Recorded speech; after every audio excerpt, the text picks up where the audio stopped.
평생 좋은 사람이었던 당신, 이제는 나쁜 사람이 되어도 괜찮습니다. 이 말이 조금 충격적으로 들리시나요? 하지만 오늘 이 이야기를 끝까지 들으시면 이 말이 왜 우리 세대에게 꼭 필요한 말인지 아시게 될 거예요. 안녕하세요, 여러분. 연우의 소담수다에 오신 것을 환영합니다. 지난 시간에 우리는 치매 걱정 없는 3가지 핵심 습관에 대해 이야기를 나누었죠. 아침에 일어나 마시는 따뜻한 물 한 잔, 햇볕 아래 걷는 15분, 30번씩 꼭꼭 씹어 먹는 식사. 이런 사소한 습관들이 모여 우리의 소중한 기억을 지키는 튼튼한 성벽이 된다고 말씀드렸습니다. 그런데 지난 영상 마지막에 제가 이런 말씀을 드렸어요. 우리가 아무리 좋은 물을 마시고 좋은 음식을 먹어도 이 한 가지를 해결하지 못하면 뇌는 결국 병들고 만다고요. 바로 마음의 독소 스트레스입니다. 그리고 우리가 나이 들어 겪는 스트레스의 대부분은 어디에서 오죠? 바로 사람입니다. 사람과의 관계에서 오는 스트레스가 가장 크고 가장 오래가고 가장 우리를 지치게 합니다. 오늘은 그 이야기를 본격적으로 해보려고 합니다. 몸에 좋은 걸 먹는 것보다 더 중요한 건 마음에 독이 되는 사람을 피하는 것입니다. 이게 오늘 제가 여러분께 드리고 싶은 핵심 메시지예요. 자, 차 한 잔 옆에 두시고 편안하게 들어주세요. 오늘 이야기는 조금 길지만 여러분의 남은 인생을 훨씬 가볍게 만들어줄 이야기가 될 거예요. 여러분, 솔직하게 여쭤볼게요. 살면서 만나는 모든 사람이 다 좋으신가요? 만나면 기분 좋고 헤어지면 에너지가 충전되는 그런 사람만 주변에 계신가요? 아마 아닐 거예요. 솔직히 저도 아니거든요. 어떤 사람은 만나면 괜히 기분이 좋아지고 헤어지고 나면 마음이 따뜻해집니다. 그런데 어떤 사람은 만나기 전부터 마음이 무겁고 만나고 나면 진이 쏙 빠지는 느낌이 들어요. 같은 1시간을 만나도 어떤 사람과의 1시간은 금세 지나가고 어떤 사람과의 1시간은 3시간처럼 느껴지지요. 나이가 들수록 이게 더 선명하게 느껴집니다. 젊었을 때는 체력도 좋고 에너지도 넘치니까 좀 불편한 사람을 만나도 금방 회복이 됐어요. 하지만 60이 넘고 70이 넘으면 그렇지가 않습니다. 한번 힘들면 회복하는데 시간이 오래 걸려요. 마음의 상처도 마찬가지입니다. 그래서 저는 이렇게 생각해요. 우리 나이에는 관계도 정리가 필요하다고요. 제가 에너지 총량의 법칙이라고 이름 붙인 게 있어요. 거창한 과학 법칙은 아니고 제가 살면서 깨달은 삶의 이치 같은 건데요. 우리가 하루에 쓸 수 있는 에너지는 정해져 있습니다. 젊었을 때는 그 총량이 100이었다면 나이가 들면 72 되고 62 되고 점점 줄어들어요. 이건 어쩔 수 없는 자연의 이치입니다. 그런데 문제는 에너지 총량은 줄어드는데 에너지를 쓰는 곳은 그대로라는 거예요. 아니, 오히려 늘어나기도 하지요. 몸 관리에 쓰는 에너지, 병원 다니는 에너지, 자식 걱정하는 에너지, 손주 돌보는 에너지. 여기에 불편한 사람 만나서 비위 맞추는 에너지까지 더하면 정작 나를 위해 쓸 에너지는 하나도 안 남습니다. 그래서 이제는 선택을 해야 해요. 줄어든 에너지를 어디에 쓸 것인가? 누구에게 쓸 것인가? 젊었을 때는 넓은 관계가 재산이었습니다. 아는 사람이 많으면 좋았어요. 인맥이 곧 힘이고 사람이 곧 기회였으니까요. 그래서 좀 불편한 사람도 참고 만났고 맞지 않는 사람과도 억지로 어울렸습니다. 하지만 나이가 더 들어서는 달라져야 합니다. 이제는 관계의 넓이가 아니라 깊이가 중요해요. 100명을 얕게 아는 것보다 5명을 깊이 아는 게 훨씬 값집니다. 진심으로 나를 걱정해주는 사람, 말 안 해도 내 마음을 알아주는 사람, 함께 있으면 편안한 사람. 이런 사람 5명이면 충분합니다. 억지로 맞추는 관계는 이제 놓아주세요. 그 관계에 쓰던 에너지를 진짜 소중한 사람에게 쓰세요. 그리고 나머지는 나 자신에게 쓰세요. 옷장 정리를 생각해보세요. 옷장을 열었는데 옷이 꽉 차 있어요. 그런데 막상 입을 옷이 없습니다. 분명 옷은 많은데 요즘 입기엔 좀 그렇고 저건 너무 낡았고 이건 사이즈가 안 맞고 그래서 늘 똑같은 옷만 꺼내 입게 되지요. 그런데 어느 날 마음먹고 옷장 정리를 합니다. 3년 동안 한 번도 안 입은 옷, 이제 안 맞는 옷, 유행 지난 옷 과감하게 정리해요. 처음엔 아깝다는 생각이 들어요. 이거 비싸게 샀는데 이건 추억이 있는 건데. 하지만 이를 악물고 정리합니다. 그랬더니 어떻게 됐을까요? 옷장에 공간이 생깁니다. 바람이 통하고 남은 옷들이 한눈에 보여요. 아침마다 뭘 입을지 고민하는 시간도 줄어들고 옷장을 열 때마다 기분이 좋아집니다. 그리고 빈자리에 정말 마음에 드는 새 옷을 걸 수도 있게 되지요. 관계도 마찬가지입니다. 안 입는 옷을 꽉 채워두면 새 옷을 걸 자리가 없듯이 관계도 비워야 숨을 쉽니다. 나를 힘들게 하는 관계, 억지로 유지하는 관계, 의무감으로만 만나는 관계. 이런 관계들이 우리 마음의 옷장을 꽉 채우고 있으면 정작 소중한 사람이 들어올 자리가 없어요. 나 자신이 숨 쉴 공간도 없고요. 관계를 비운다는 건 그 사람을 미워하는 게 아닙니다. 다만 이제 그 관계가 나와 맞지 않는다는 걸 인정하는 거예요. 서로에게 더 이상 좋은 영향을 주지 못한다는 걸 받아들이는 거예요. 그리고 그 자리를 비워서 진짜 소중한 것들로 채우는 거예요. 자, 그러면 구체적으로 어떤 관계를 정리해야 할까요? 제가 오랫동안 사람들을 만나고 상담하고 이야기 나누면서 발견한 게 있어요. 우리 마음에 독이 되는 사람들에게는 몇 가지 공통점이 있더라고요. 오늘은 반드시 멀리해야 할 3가지 유형에 대해 이야기해 볼게요. 혹시 내 주변에 이런 사람이 있는지 한번 떠올려 보시면서 들어주세요. 첫 번째 유형은 만날 때마다 과거의 불행만 씹는 사람입니다. 우리 모두 살면서 힘든 일을 겪습니다. 누구나 상처가 있고 아픈 기억이 있어요.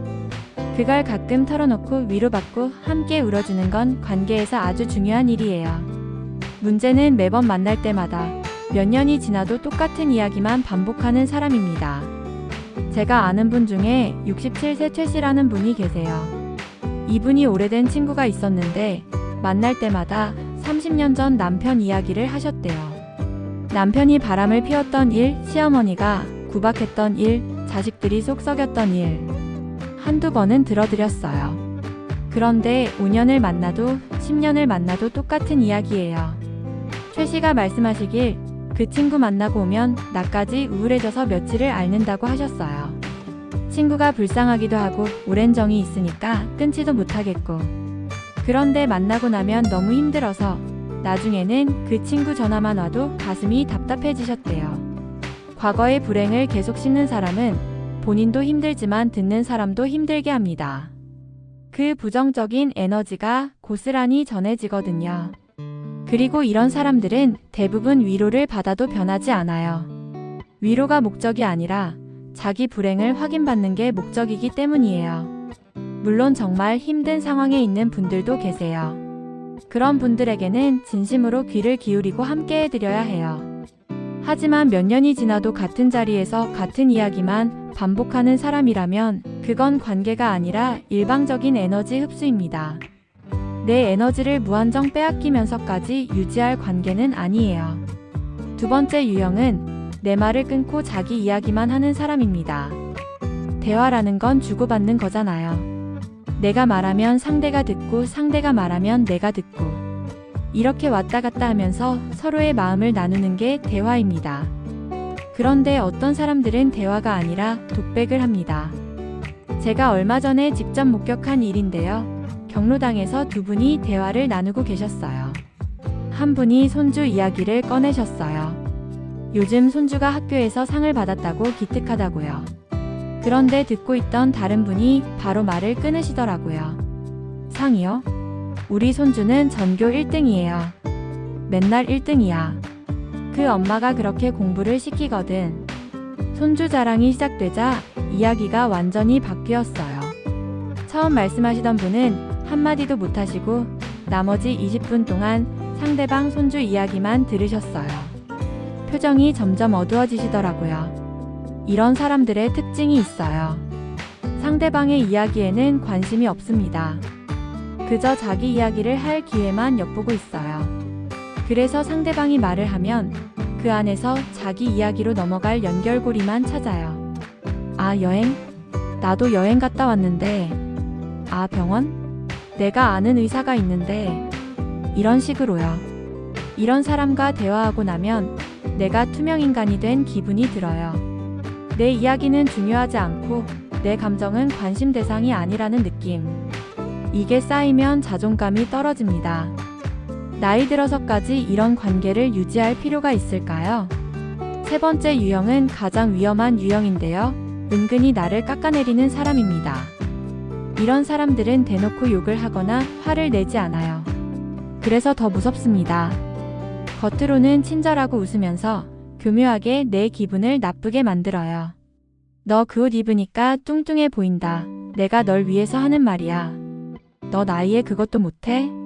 농담이야, 농담. 내가 그런 걸 어떻게 해? 무리하지 마. 이런 식으로요. 칭찬인 것 같기도 하고 걱정인 것 같기도 한데 듣고 나면 기분이 이상해요. 뭔가 깔보는 느낌, 무시당하는 느낌. 그런데 따지려고 하면 뭘 그런 걸 가지고 너무 예민한 거 아니야 하고 빠져나갑니다. 이런 사람 옆에 오래 있으면 나도 모르게 자신감이 떨어져요. 내가 뭘 해도 안 될 것 같고 나는 능력이 없는 것 같고 점점 움츠러들게 됩니다. 그리고 이상하게 그 사람 눈치를 보게 돼요. 그 사람한테 인정받고 싶어지고 그 사람 기준에 맞추려고 애쓰게 됩니다. 제가 아는 71세 한 할머니가 계신데요. 이분이 동창 모임에서 한 친구한테 20년 넘게 이런 대우를 받으셨대요. 늘 내가 뭘 아니? 내가 무슨 수로? 넌 원래 그랬잖아 하는 말을 들으셨대요. 그러면서도 친한 친구라고 생각하셨대요.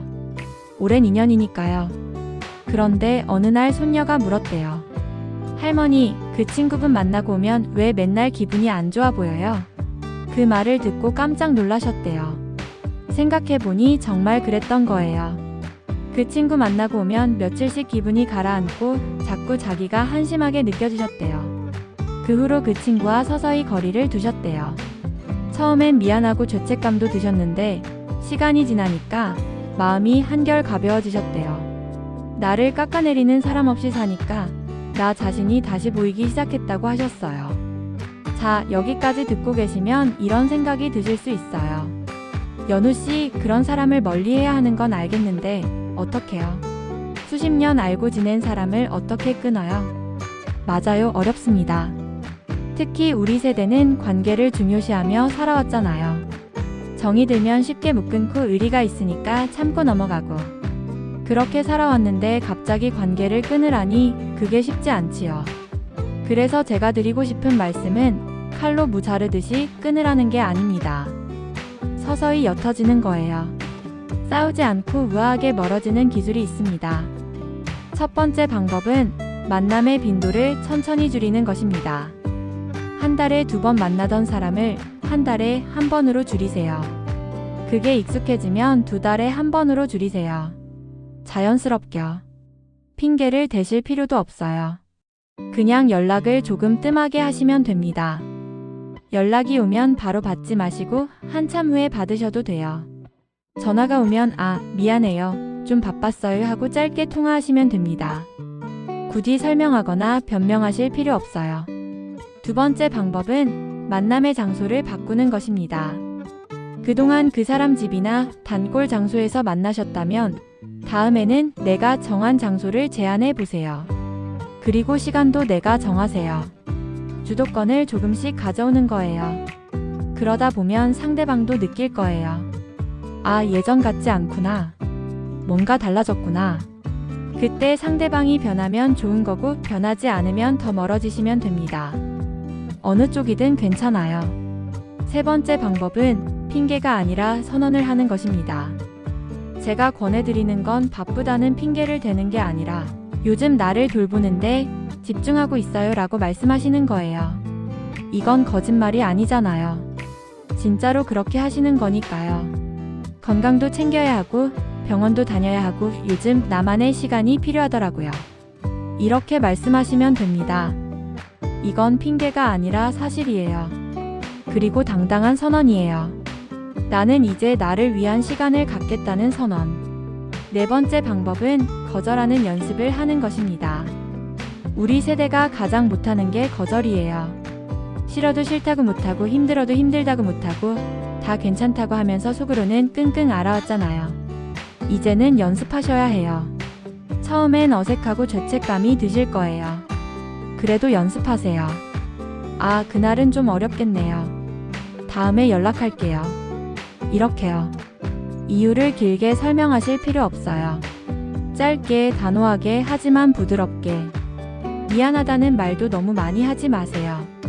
거절하는 건 미안한 일이 아니에요. 나를 지키는 일이에요. 처음 한두 번은 어렵습니다. 그런데 신기하게도 한 번 하고 나면 다음엔 조금 쉬워져요. 그리고 거절했는데도 세상이 무너지지 않는다는 걸 알게 되면 그때부터는 훨씬 편해지실 거예요. 여러분, 관계를 정리하면 빈자리가 생깁니다. 그 빈자리가 처음엔 허전하게 느껴질 수 있어요.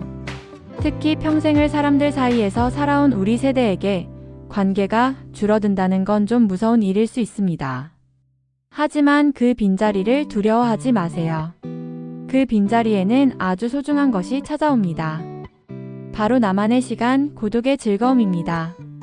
외로움과 고독은 다릅니다. 외로움은 누군가와 함께하고 싶은데 그러지 못할 때 느끼는 감정이에요. 뭔가 결핍된 느낌, 채워지지 않는 허전함이지요. 이건 괴로운 감정입니다. 하지만 고독은 다릅니다. 고독은 스스로 선택한 혼자만의 시간이에요.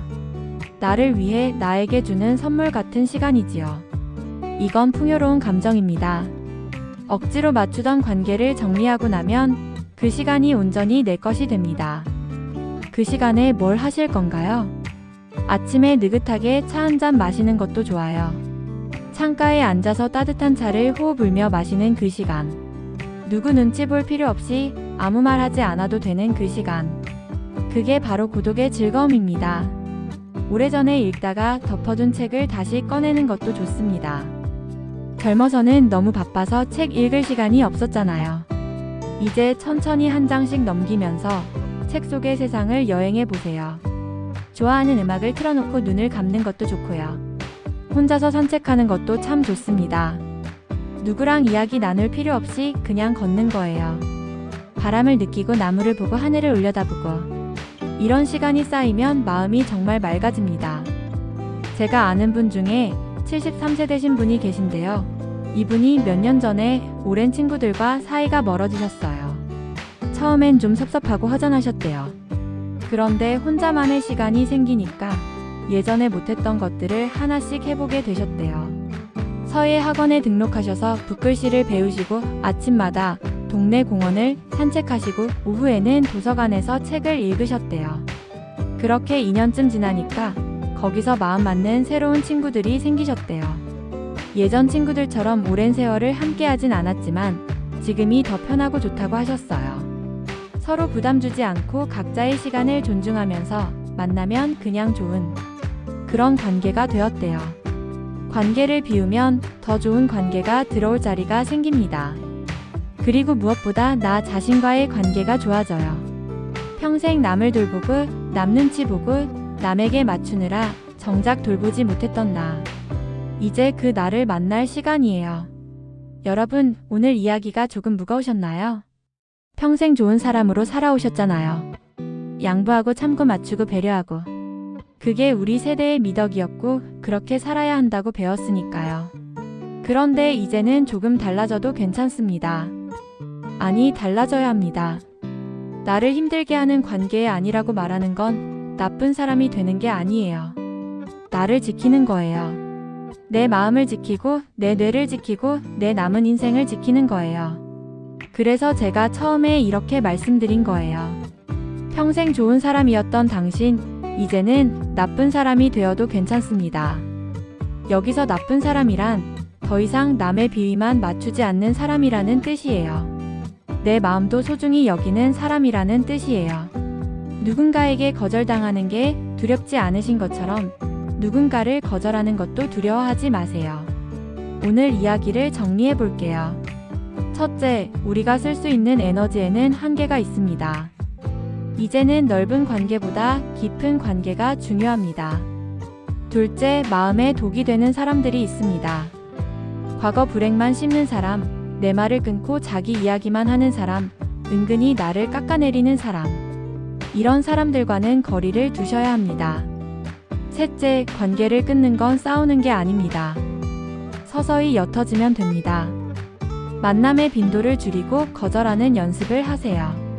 넷째, 관계를 비운 자리에는 고독의 즐거움이 찾아옵니다. 외롭다고 느끼지 마시고 나만의 시간을 즐기세요. 오늘 당장 뭔가 거창한 걸 하실 필요 없어요. 그냥 오늘 저녁에 내 주변 사람들을 한번 떠올려 보세요. 누구를 만나면 기분이 좋아지고 누구를 만나면 기분이 가라앉는지 그걸 가만히 느껴보시는 것만으로도 오늘은 충분합니다. 변화는 천천히 오는 거니까요.